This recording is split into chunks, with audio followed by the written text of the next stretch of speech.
Assalamualaikum warahmatullahi wabarakatuh. Innal hamdalillah nahmaduhu wa nasta'inuhu wa nastaghfiruh wa nu'minu bihi wa natawakkalu alayh. Asyhadu an la ilaha illallah wa asyhadu anna sayyidana Muhammadan abduhu wa rasuluh. Allahumma salli wa sallim ala sayyidina Muhammadin al-fatih lima ughliqa wal khatim lima sabaqa nasiril haqqi bil haqq al-hadi ila siratikal mustaqim wa ala alihi wa sahbihi haqqa qadrihi wa miqdarihi al-azim amma ba'd. Alhamdulillah, segenap para alim ulama, para kiai, para asatid, dan juga kepada para hadirin jamaah maulid yang dirahmati Allah Subhanahu wa taala. Saya datang terakhir ya. Ini maulid di malam hari sangat istimewa. Yang jelas mari kita lestarikan apa yang ditinggalkan oleh pendahulu-pendahulu kita. Yaitu mulai di zaman Wali Songo dijaga Ahlus Sunnah wal Jamaah ini oleh Hadrus Syekh Kiai Haji Hashim Asy'ari dan juga para sesepuh-sesepuh habaib yang datang ke sini. Alhamdulillah malam ini kita bisa membaca Maulid Simtud Durar yang disusun oleh Habib Ali bin Muhammad Al-Habasyi. Habib Ali bin Muhammad Habasyi, beliau menyusun maulid ini. Beliau mengatakan, aku menyusunnya. Saya dulu waktu di Hadramaut di Sewun, saya berziarah ke makam sahibul maulid ini. Masya Allah, maulid ini dapat menggugah hati para pecinta Nabi semakin cinta. Dan kemudian orang yang sudah mencintai Nabi, seperti ada orang tua yang kalau didatangi orang, anakmu itu berprestasi ya. Datang lagi orang, anakmu akhlaknya baik ya. Terus walaupun yang datang itu sudah 1000 orang, dia tidak akan pernah merasa bosan karena anaknya dicintai.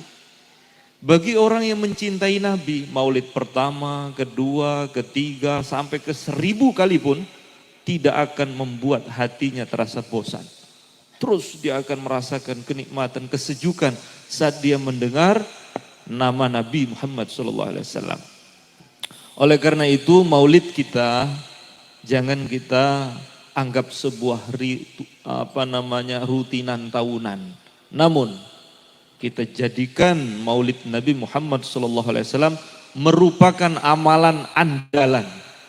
Al-Imam Abul Faraj Al-Jauzi rahimahullah ta'ala, beliau mengatakan, mimma juriba, ini bukti yang nyata bahwa man amila maulidan Nabi sallallahu alaihi wasallam kana lahu amanun fi dzalikal am. Barang siapa yang merayakan maulid Nabi, maka ia dijamin aman untuk tahun itu. Semoga maulid kita yang kita rayakan di kampung kita ini, di sekolah kita ini, menjadi amalan andalan, terpatri di dalam hati kita, bukti kita cinta, rindu kepada Nabi, hingga Allah Subhanahu wa taala menjadikan tahun ini, tahun yang kita rayakan maulid Nabi, merupakan tahun yang aman, damai, sejahtera untuk kita, anak-anak kita dan semuanya. Para jamaah maulid yang dirahmati Allah Subhanahu wa taala, dulu saya pernah mengambil sanad hadis di Mazahirul Ulum di Delhi. Di sana saya diceritakan, ini cerita untuk kita mengambil iktibar. Apa namanya iktibar? Ngambil pelajaran. Mumpung ini momentum maulid Nabi. Saya diceritakan di sana, ada seorang raja zaman dahulu. Ada seorang raja ini mimpi.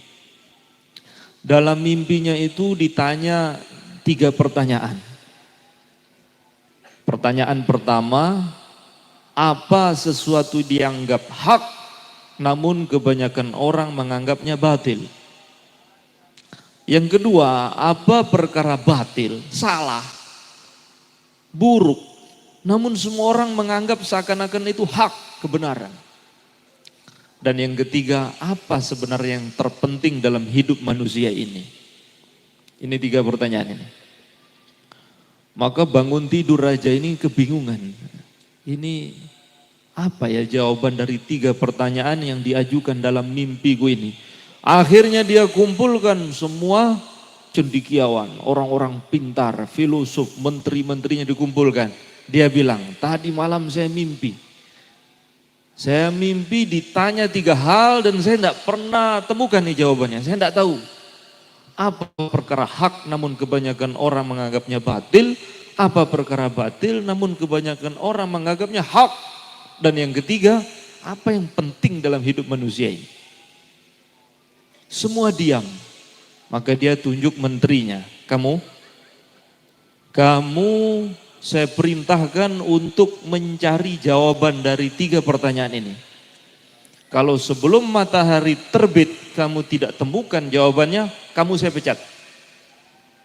Maka menteri ini ketakutan.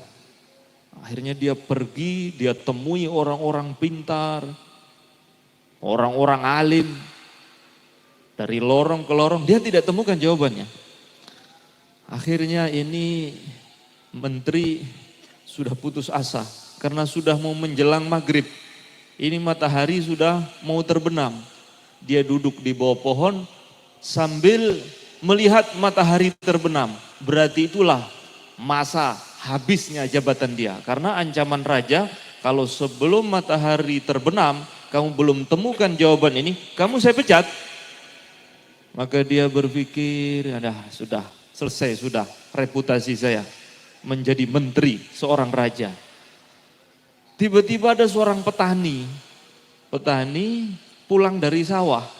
Di tangan kanannya bawa anjing, tangan kirinya bawa semacam ember kecil, tempat wadah makan anjingnya itu. Karena ini figur publik, dia kenal. Oh, ini bukannya menteri ini. Maka dia memberanikan diri menghampiri ini Pak Menteri. Permisi, Pak Menteri kan? Iya. Lo kok duduk di bawah pohon sambil memandang ke arah sana? Ada apa? Aduh, saya ini diberi amanah oleh raja. Mencari jawaban dari 3 pertanyaan yang ditanya dalam mimpinya. Saya sudah keliling cari orang pintar, nggak ada yang temukan jawabannya. Oh begitu. Terus ya ancamannya saya akan dipecat kalau tidak menemukan jawabannya sebelum matahari terbit. Oh, kalau boleh tahu pertanyaannya apa ya? Kamu langsung pulang aja. Orang-orang pintar saya tanya juga nggak tahu, apalagi kamu.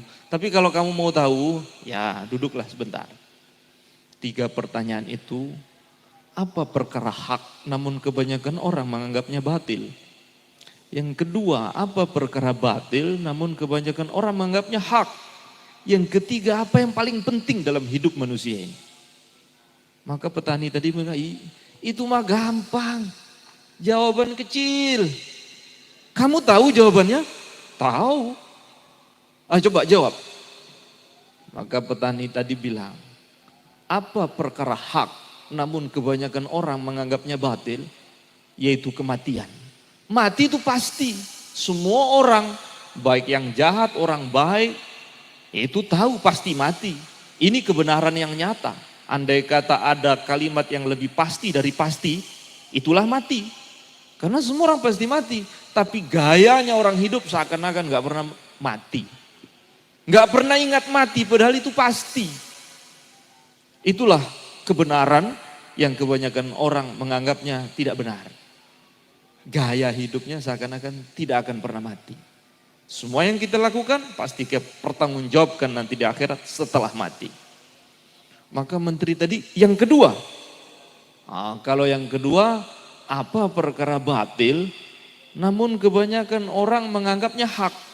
Ya dunia ini sudah tahu bakal ditinggal tapi semangat ditumpuk-tumpuk. Ajalnya datang, dia mati, ditinggalkan semua. Diburu memeras keringat, banting tulang sudah numpuk, off, mati. Akhirnya apa? capeknya dapat, ketika mau dinikmati nggak sempat. Nah ini. Habis. Dan secara tidak langsung dia sudah menyiapkan medan perang untuk anak keturunannya berebut warisan. Itulah dunia. Jadi kehidupan dunia ini semu, namun dikejar seakan-akan perkara yang kekal. Kemudian menterinya tanya, yang ketiga. Kata petani, yang ketiga nggak gratis Tuhan. Nggak bisa, kalau yang tiga ini nggak gratis. Oh, kamu mau apa? Mau emas, uang, ini 1 peti buat kamu. Oh enggak, bukan itu yang saya mau. Terus kamu mau apa? Mumpung matahari belum terbit, saya harus tahu jawaban yang ketiga. Maka petani bilang, ya kalau mau syaratnya ada. Ini makanan sisa anjing saya, belum habis, mubazir. Nah Pak Menteri makan, habiskan ini. Kalau mau, ya saya berikan jawaban yang ketiga. Ngamuk menteri, kurang ajar kamu ya. Kamu tahu saya menteri? Tahu. Kenapa kamu suruh saya makan sisa makanan anjingmu? Ya kalau mau jawabannya. Kalau enggak saya pulang. Kalau mau, makan. Maka berpikir menteri ini, daripada jabatan saya hilang, mending makan aja kan gak ada orang. Nah, maka akhirnya sini, saya tak makan. Maka itu sisa makan anjingnya ketika sudah dekat dengan bibirnya, tiba-tiba menteri ini, si petani ini bilang ke menteri tadi, stop, jangan diteruskan. Jadi saya nggak jadi makan, nggak perlu. Terus jawabannya, itu jawabannya sudah dijawab. Loh, kamu belum menjawab saya. Lah itu sudah ada jawabannya. Kamu tahu dirimu menteri, orang yang punya jabatan tinggi, namun kamu rela menghinakan diri makan bekas anjing saya ini. Karena tujuan kamu itu adalah jabatanmu. Maka perkara yang paling penting dalam hidup manusia adalah tujuannya. Berhubung karena tujuanmu jabatan, maka kamu rela menghinakan dirimu makan bekas anjing saya ini. Itulah jawabannya. Maka sesuatu yang paling penting dalam hidup ini adalah tujuan seseorang.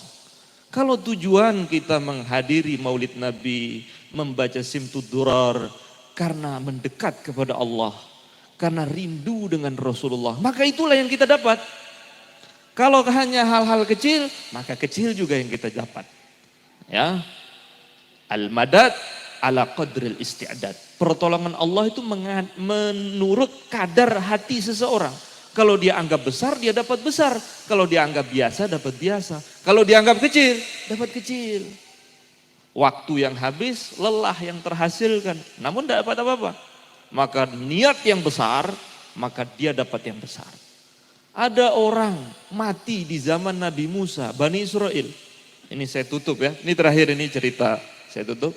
Ada orang tergeletak di pinggir jalan, tergolek di depan tumpukan sampah.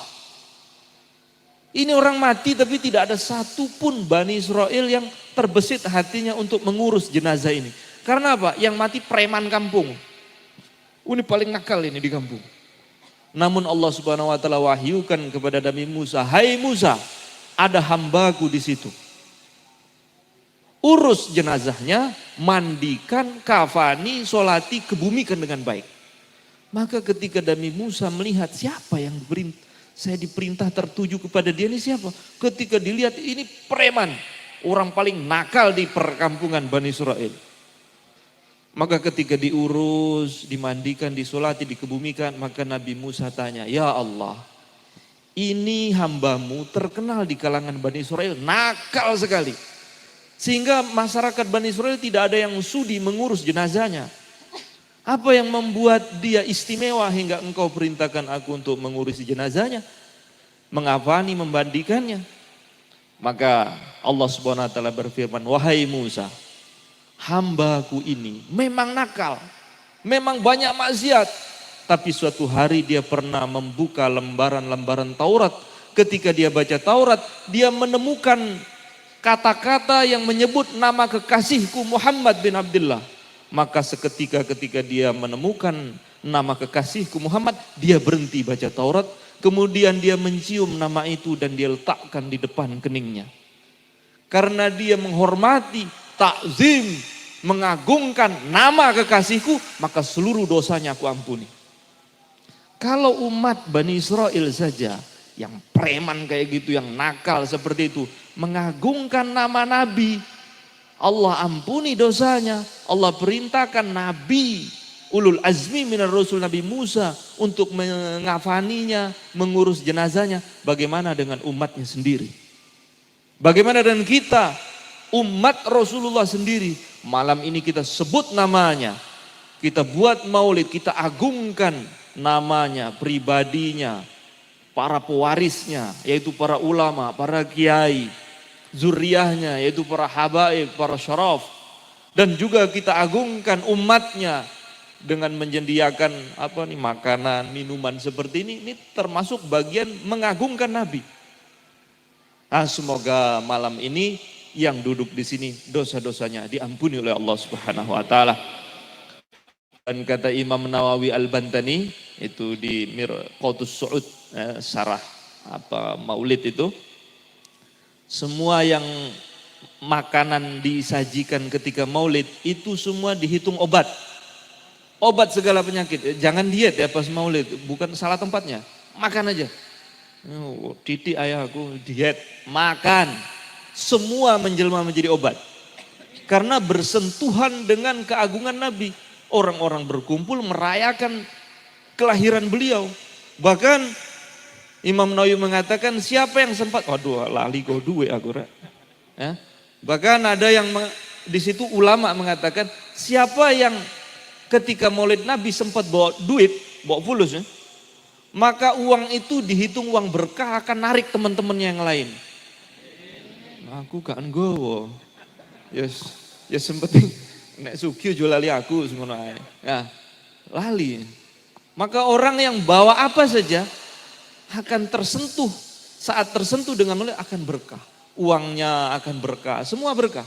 Nah, semoga kampung, sekolah, tempat kita rayakan Maulid ini menjadi sekolah tanah yang berkah, yang bisa memunculkan orang-orang takwa berkhidmat kepada umat Rasulullah Sallallahu Alaihi Wasallam. Demikian dari saya minta maaf. Pertama kali saya minta ampun kepada Allah dan saya minta maaf kepada hadirin semua atas keterlambatan saya.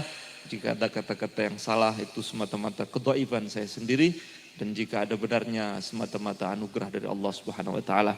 Wabillahi taufiq wal hidayah. Assalamualaikum warahmatullahi wabarakatuh.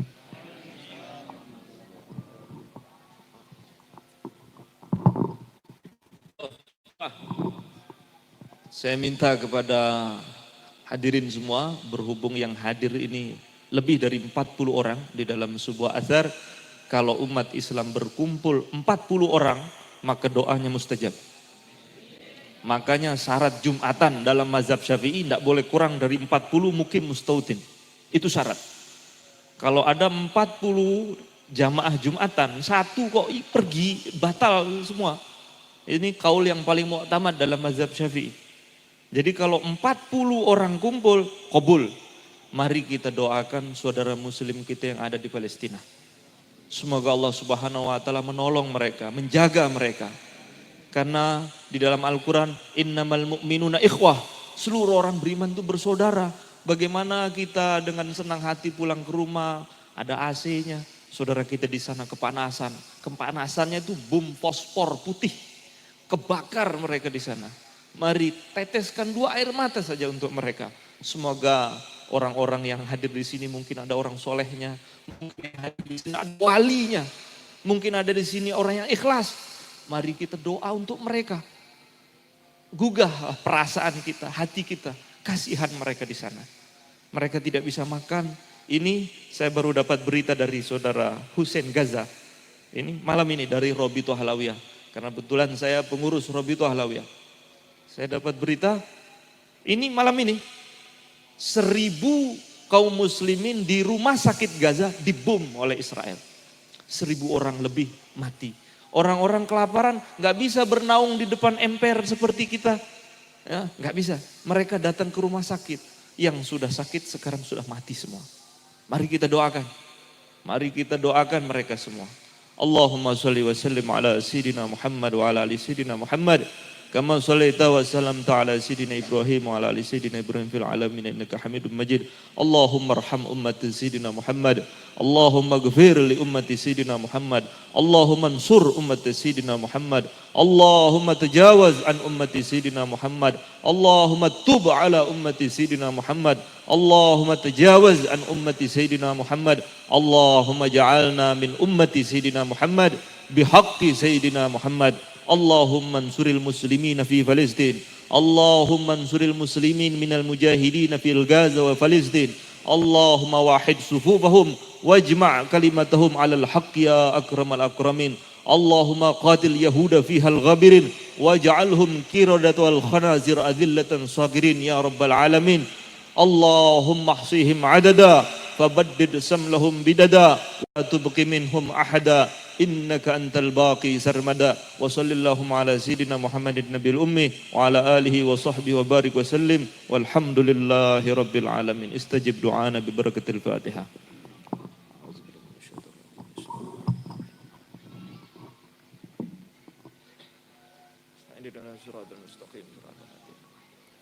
Amin, amin, amin ya rabbal alamin.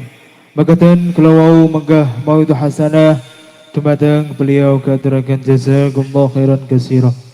Mugi-mugi kanthi wasilah ta'lim menika Allah Subhanahu wa taala paring dumateng kita kefahaman agamanipun Allah kanthi kefahaman ingkang sak leres-leresipun. Amin, amin, amin ya rabbal alamin. Hadirin al-hadirat rahimakumullah, adicara salajengipun nggih menika panutup ananging saderengipun perlu kula aturaken pinten-pinten pengumuman ingkang sepindah nggih menika jadwal safari Maulid hari ke-34 hari Kamis Pon tanggal 19 Oktober tahun 2023 manggen wonten Musala Jabal Nur RT 13 RW 2 Dusun Plumpung Rejo Kecamatan Wonoasri Kabupaten Madiun. Jadwal safari Maulid hari ke-35 dinten Jumat Wage tanggal 20 Oktober 2023 manggen wonten Masjid Kubah Songo area kantor PCNU Magetan Jalan MT Haryono nomor 130 Barat Pasar Sayur Magetan. Pengumuman ingkang kakali nggih menika sahabatanipun adicara menawi wonten sampah kasuwun dipun pundhut ugi dipun ucal wonten tempat sampah ingkang sampun kasediaken kalian panitia. Hadirin hadirat rahimakumullah, monggo acara wonten dalu menika kita tutup kanthi waosan qasidah ya rabbana tarafna ugi doa gawartul majlis sesarengan. Bismillahirrahmanirrahim. Ya arhamar rahimin, ya arhamar rahimin, ya arhamar rahimin, farij 'alal muslimin. Ya arhamar rahimin, ya arhamar rahimin, ya arhamar rahimin, farij 'alal muslimin. Ya arhamar rahimin, ya arhamar rahimin, ya arhamar rahimin, farij 'alal muslimin. Ya rabbana tarafna bi annana iqtarafna wa annana asrafna ala ladha asrafna fatub alaina tawba taghsil li kulli hawba wastur lana al-awrati wa amin al-rawati waghfir li walidina rabbi wa mauludina wal ali wal ikhwani wa sairil khillani wa kulli dhi mahabba aw jiratin aw suhbah والمسلمين أجمع آمين ربي اسمع فضلا وجودا منا لا باكتساب منا بالمصطفى الرسول نرضى بكل سول صلى وسلم ربي عليه عد الحب وآله وصحبه عدد الطرش الصحب والحمد للإله بالبدء والتناهي سبحانك اللهم وبحمدك أشهد أن لا إله إلا أنت أستغفرك وأتوب إليه سبحانك اللهم وبحمدك أشهد أن لا إله إلا أنت أستغفرك وأتوب إليه سبحانك اللهم وبحمدك أشهد أن لا إله إلا أنت أستغفرك وأتوب إليه والحمد لله رب العالمين.